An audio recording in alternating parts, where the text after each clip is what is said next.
കർത്താവ് നിങ്ങളോടുകൂടി. അങ്ങേ ആത്മാവോടും കൂടെ.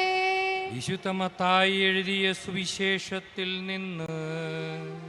കർത്താവേ, അങ്ങേക്ക് മഹത്വം. അക്കാലത്ത് യേശു ജനക്കൂട്ടത്തോട് ഒരു ഉപമ അരുളി ചെയ്തു.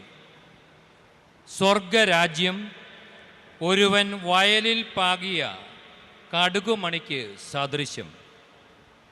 അതെല്ലാ വിത്തിനേക്കാൾ ചെറുതാണ്.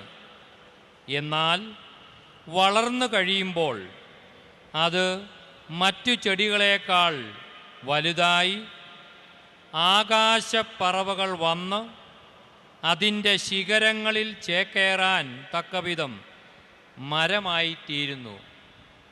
മറ്റൊരുപമ അവൻ അവരോട് അരുളി ചെയ്തു.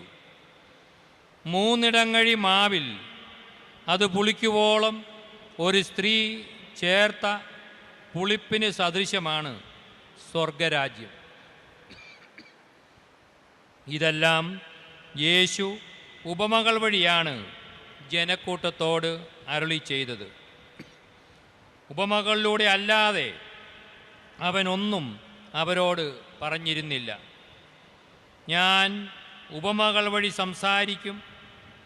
ലോകസ്ഥാപനം മുതൽ നിഗൂഢമായിരുന്നവ ഞാൻ പ്രസ്താവിക്കും എന്ന പ്രവാചക വചനം പൂർത്തിയാകാനായിരുന്നു ഇത്.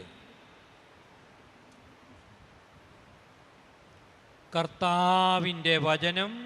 ക്രിസ്തുവേ, അങ്ങേക്ക് സ്തുതി.